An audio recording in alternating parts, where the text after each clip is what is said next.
ഇത്രയും വലിയ കൊടും ക്രൂരത ഈ നാട്ടിൽ നടന്നിട്ടും കമാന്നൊരക്ഷരം മിണ്ടാത്ത കാരണഭൂതനെക്കുറിച്ചും മണുങ്ങൂസന്മാരായ പ്രതിപക്ഷത്തെക്കുറിച്ചും തീപ്പൊരിച്ചിതറുന്ന വാക്കുകളുമായി ജി ശക്തിധരൻ. ഫേസ്ബുക്കിലൂടെ ശക്തിധരൻ ചോദിക്കുന്നത് മുഖ്യന്റെ വായിൽ പഴമാണോ അതോ അയ്യപ്പനാണോ എന്നാണ്. എന്തിനാണ് ഈ നാടകം? കുന്നംകുളം പോലീസ് സ്റ്റേഷനിൽ ക്രൂരമർദ്ദനത്തിൽ പരിക്കേറ്റ അവശനായ യുവാവ് VS സുജിത്തിന് KPCC president Sunny Joseph സ്വന്തം ഷാളണിയിക്കുന്ന ചിത്രം മലയാള മനോരമയിൽ കണ്ടപ്പോൾ കേരളം അന്തം വിട്ടിട്ടുണ്ടാകും. എന്തൊരു ആർദ്രത എന്നാണ് ശക്തിധരൻ പരിഹസിക്കുന്നത്. കേരളം അത് കണ്ട് പുളകമണിഞ്ഞിട്ടുണ്ടാകും. സണ്ണി ജോസഫിന് ഇന്നോളം ഒരിക്കലും എനിക്ക് നേരിട്ട് പരിചയപ്പെടാൻ അവസരം കിട്ടിയിട്ടില്ല. അദ്ദേഹം ആ മുഖത്തെ സൗമ്യത പോലെ മാന്യനാണ് എന്നറിയാം, ജനപ്രിയനാണ് എന്നും അറിയാം. പക്ഷേ കമ്മ്യൂണിസ്റ്റ് ഭരണത്തിൽ പ്രതിപക്ഷത്തിൽ ഉണ്ടാകേണ്ട നേതാവാണോ എന്നതിൽ സംശയമുണ്ട്. അവിടെയാണ് K സുധാകരൻ വിജയിക്കുന്നത് എന്ന് ശക്തിധരൻ പറയുന്നു. എനിക്ക് രണ്ട് കാര്യങ്ങളാണ് അങ്ങയെ ഉണർത്താനുള്ളത്. ഇവിടെ VS അച്യുതാനന്ദൻ ജീവിച്ചിരുന്നുവെങ്കിൽ ഇപ്പോൾ എന്ത് സംഭവിക്കുമായിരുന്നു? ഒന്ന് ചിന്തിച്ചു നോക്കൂ. ആരെയും പുകഴ്ത്താനോ ഇകഴ്ത്താനോ പറയുന്നതല്ല ഇത്. നമുക്ക് ഈ മണ്ണിൽ മനുഷ്യരെ പോലെ ജീവിക്കട്ടെ. ഇത്രയും കൊടുംക്രൂരത ഈ നാട്ടിൽ നടന്നിട്ടും വായ പൂട്ടിയിരിക്കുന്ന ശപ്പൻ ഭരണാധികാരിയെ പ്രകീർത്തിച്ച് കഴിയുന്ന ജനത്തിനെ കഴുതകളെന്നാണോ വിളിക്കേണ്ടത്? അതോ കിറ്റ് മാത്രം മതിയോ ഇവർക്ക്? കേരളത്തിന്റെ ഒരു ദുരവസ്ഥ. മുഖ്യമന്ത്രി ഇതുവരെ എന്തെങ്കിലും ഇതേക്കുറിച്ച് വാ തുറന്നോ? എന്തുകൊണ്ട് പ്രതികരിക്കുന്നില്ല? വായിൽ പഴമാണോ അതോ അയ്യപ്പനാണോ? അമേരിക്കയിൽ 2020 മെയ് 25 കറുത്ത വർഗ്ഗക്കാരനായ ജോർജ് ഫ്ലോയിഡിനെ കഴുത്തിൽ കാൽമുട്ടമർത്തി കൊലപ്പെടുത്തിയ വെള്ളക്കാരൻ പോലീസുകാരൻ ഡെറിക് ഷോവിന്റെ മുഖം നിങ്ങൾക്ക് ഓർമ്മയുണ്ടോ? അയാൾ കുറ്റക്കാരനാണെന്ന് അമേരിക്കൻ കോടതി വിധിച്ചത് ഓർമ്മയുണ്ടോ? അതിന്റെ 1ാം വാർഷികമായ 2021 മെയ് 26 അന്നത്തെ പ്രസിഡന്റ് ജോ ബൈഡൻ വൈറ്റ് ഹൗസിൽ ക്ഷണിച്ച് ആ കുടുംബവുമായി കൂടിക്കാഴ്ച നടത്തി ക്ഷമാപണം നടത്തിയത് ഓർമ്മയുണ്ടോ? എന്നാൽ ഇവിടെ ഒരു മുഖ്യമന്ത്രി ഭാര്യയെയും കെട്ടിപ്പിടിച്ച് സുഖസുഷുപ്തിയിൽ കഴിയുന്നത് അടുത്ത വിദേശയാത്ര സ്വപ്നം കണ്ടിട്ടാണോ? ഇതെങ്ങനെ 3.5 കോടി ജനങ്ങൾ സഹിക്കുന്നു എന്ന ചോദ്യവുമായാണ് ശക്തിധരൻ തന്റെ കുറിപ്പ് അവസാനിപ്പിക്കുന്നത്. നിരവധി പേരാണ് ഈ കുറിപ്പിന് പ്രതികരണവുമായി എത്തിയിരിക്കുന്നത്. K ശിവരാജ പണിക്കർ, രഞ്ജിത്ത് രാജ് പറയുന്നു, മുഖ്യമന്ത്രിയെ കുറ്റം പറഞ്ഞിട്ട് കാര്യമില്ല. മുഖ്യമന്ത്രിയുടെ കീഴിൽ ആഭ്യന്തര വകുപ്പ് എത്രമാത്രം പരാജയമാണെന്ന് വർഷത്തിലധികമായി കേരള ജനത അനുഭവിച്ചറിയുന്നുണ്ട്. പിണറായി വിജയൻ കേരളം കണ്ട ഏറ്റവും കഴിവുകെട്ട മുഖ്യമന്ത്രിയാണ്. മാത്രവുമല്ല, സിസ്റ്റം മൊത്തം തകരാറിലായ കേരള മന്ത്രിസഭയിലെ മന്ത്രി പുങ്കവന്മാരും പരാജയ വേന്ദ്രന്മാരാണ്. ഇവിടെ ജനങ്ങൾ പഴിക്കേണ്ടത് സ്വന്തം ഉത്തരവാദിത്തങ്ങൾ കൃത്യമായി നിർവഹിക്കാൻ അറിയാത്ത പ്രതിപക്ഷ നേതാവ് അടക്കമുള്ള പ്രതിപക്ഷത്തെയാണ്.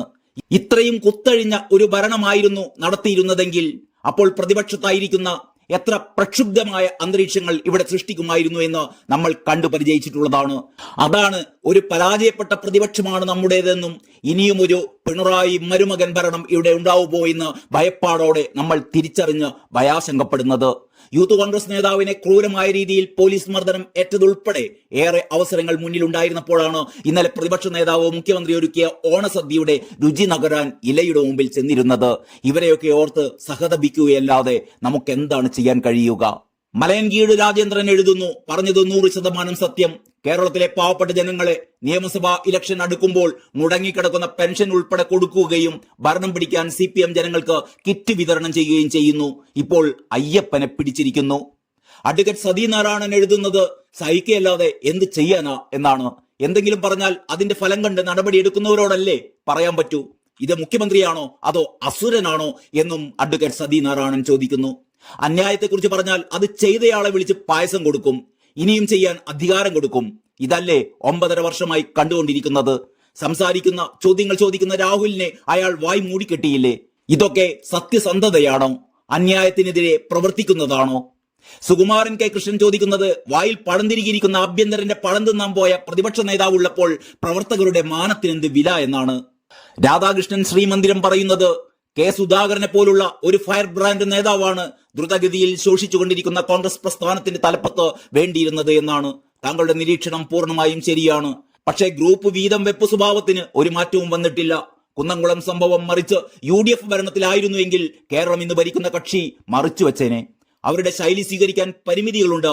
എന്നാൽ മുഖ്യമന്ത്രിക്കൊപ്പമുള്ള ഓണസദ്യയെങ്കിലും ഒഴിവാക്കി പ്രതിഷേധം പ്രകടിപ്പിക്കാമായിരുന്നു എന്നും കൂടിയാണ്. ജോൺ യോഹന്നാൻ എഴുതുന്നത്, പ്രതിപക്ഷ പ്രതിഷേധങ്ങളെ തല്ലിച്ചതയ്ക്കുന്ന പോലീസുകാരുടെ നരവേട്ടയെ വാനോളം പുകഴ്ത്തുന്ന ഒരു കമ്മ്യൂണിസ്റ്റ് മുഖ്യൻ കേരള ചരിത്രത്തിൽ ഇതുവരെ ഉണ്ടായിട്ടില്ല എന്നാണ്. മന്ത്രിസഭ ജനങ്ങളിലേക്ക് ഒഴുകി വന്നപ്പോൾ കറുത്ത തുണി കാട്ടി പ്രതിഷേധ മുദ്രാവാക്യം വിളിച്ച കോൺഗ്രസ് യുവാക്കളെ പോലീസിനെ കൊണ്ട് തലമണ്ടയടിച്ചു പൊട്ടിച്ച മുഖ്യൻ സേനയെ വാഴ്ത്തിപ്പാടിയത് സംരക്ഷണ വലയം തീർത്തവർ എന്നാണ്. അങ്ങനെയുള്ള മുഖ്യൻ ഭരിക്കുന്ന കേരളത്തിൽ പോലീസുകാർ സുരക്ഷിതരാണ്. നരവേട്ട തുടരുക തന്നെ ചെയ്യും. അത് അവസാനിപ്പിക്കണമെങ്കിൽ തുടരും സിനിമയിലെ മോഹൻലാലിനെ പോലെ സുധാകരൻ പ്രതിപക്ഷത്തിന്റെ അമരക്കാരനായേ മതിയാകൂ. VDSന്റെ ഉമ്മാക്കിയും SJ-യുടെ ഷാള് കൊണ്ടുള്ള തലോടലും മതിയാകില്ല. നാണമില്ലാതെ ഓണമുണ്ണാനിരുന്ന VDSന് യുവജനങ്ങൾ മാപ്പ് തരില്ല എന്നാണ് സജീവ് ചെറിയിൽ എഴുതുന്നത്. ശക്തിധരൻ സാറേ, നമുക്കൊരു യഥാർത്ഥ കമ്മ്യൂണിസ്റ്റ് തൊഴിലാളി വർഗത്തിന്റെ പാർട്ടി അനിവാര്യമാണ് എന്നാണ്.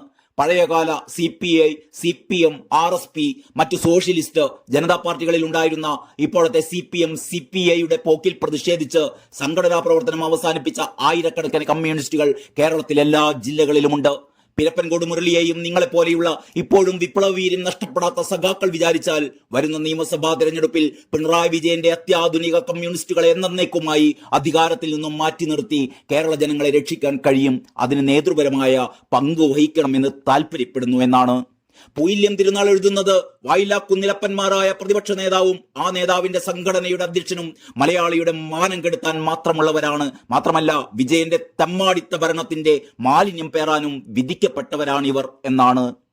നന്ദി, നമസ്കാരം.